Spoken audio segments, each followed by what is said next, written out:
Boy Out, the story of young Albert Einstein, written by Don Brown. On a sunny, cold Friday in the old city of Ulm, Germany, a baby named Albert Einstein is born. It is March 14, 1879. The joy of his family has for the new birth is brief. His grandmother cries, "Much too fat, much too fat," and his mother fears his head is too big. "Be patient and all will be well," the doctor insists. And he's right, although the back of Albert's head will always appear somehow swollen. Albert grows, and soon it is time for him to go and babble and make cute words.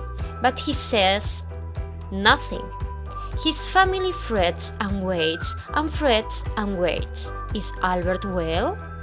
Finally he talks, and when he does, he can be clever and sharp. When he's nearly 3, his parents promise Albert a surprise, and he expects a toy. When instead they present him with a baby sister, he says, "Where are the wheels?" Albert is sometimes cruel to his sister, Maya. He nearly hits her with a hard ball and strikes her head with a hoe. Later, Maya would say that one needed a sound school to be Albert's sister. Poor Maya is not the only object of Albert's anger. Many times, when he is displeased, his face pales, his nose goes white, and a nasty tantrum follows. His temper so terrifies a tutor hired to help young Albert prepare for school that she runs away, never to be seen again. Albert isn't all anger and brooding. To things he enjoys, he brings a single-minded attention. Houses of cards captivate him, and he builds one 14 stories high. A simple compass, a gift from his father, astonishes Albert. He turns it, tilts it, tips it, and yet the gadget's needle always points north. What hidden thing makes it work, he wonders. The Einsteins moved to the large city of Munich. There, Albert's parents encourage his independence and take the unusual step of allowing 4-year-old Albert to wander the streets unattended. He starts school. Among his classmates, he is an odd boy. The others love to play ball. Albert does not like sports. Soldiers on parade excite the boys.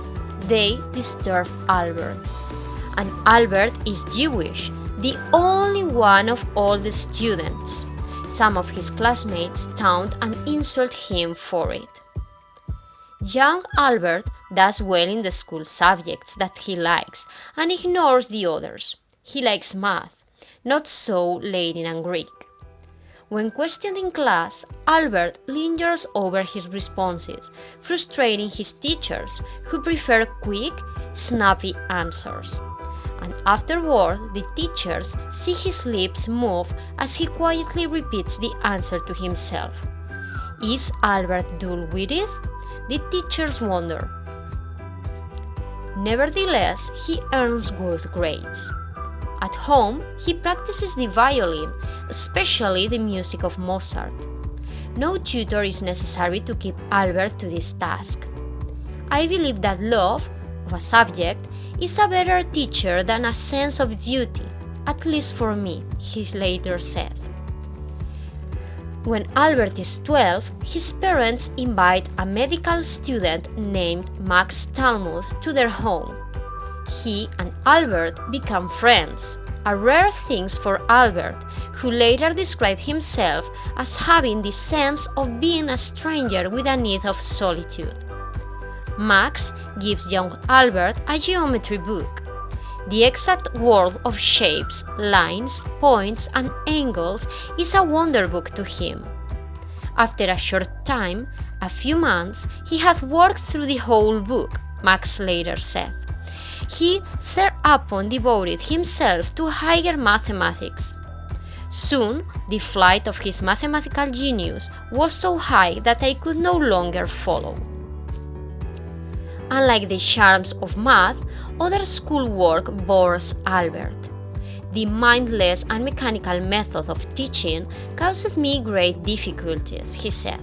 I would rather let all kinds of punishment descend upon me than learn to rattle something off by my heart. His disinterest in schoolwork and distant manner irked some of his teachers. One tells Albert he could never get anywhere in life.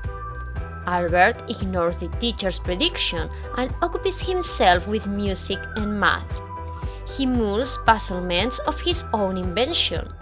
What would it be like to ride a light beam? He wonders. Would the world appear the same if you raced at light's phenomenal speed? When Albert is about 15, his father's business takes the family to Milan, Italy.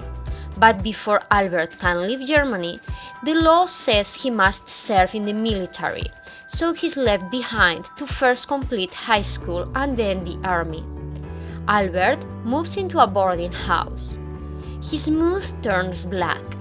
Albert is miserable at school and longs for the comfort of his family. His happiness and health sink. To recover, he is given special permission to quit school and join the others in Italy. Life is sunny here.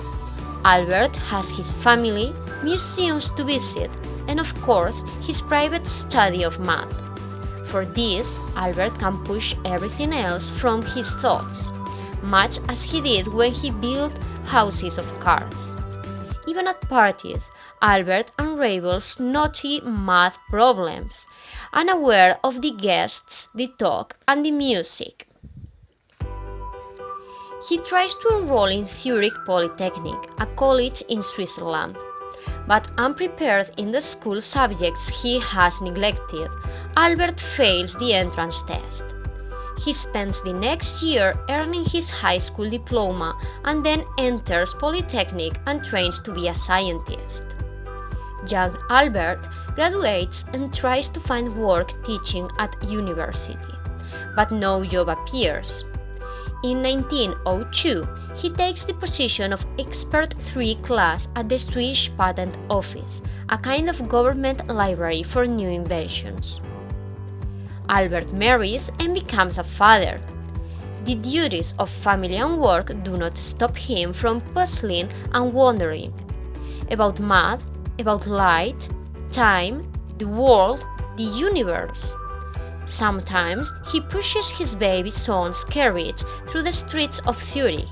Like a night sky filled with stars, Albert's mind is bright with glowing ideas.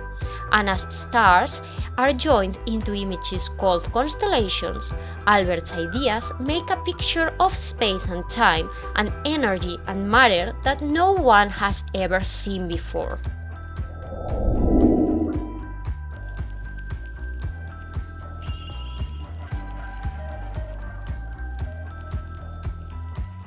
Albert says that light is made up of tiny bits of energy called photons that behave like a spray of water from a hose.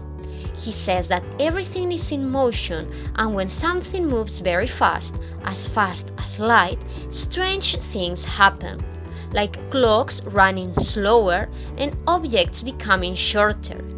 Albert says that something as tiny as a grain of sand is the vessel of unimaginable energy. For scientists, Albert's discoveries mean the photoelectric effect, theories of relativity, and E is mc squared. For the rest of us, his ideas mean automatic door openers, television, space travel, and atomic energy. For Albert, his work earns him a great award, the Nobel Prize. He becomes famous, but to him, fame is like the hubbub of his parents' parties, something to be ignored while he enjoys wonders and puzzlements of his own invention. For the world, Einstein comes to mean not fat baby or angry child or odd boy, but great thinker.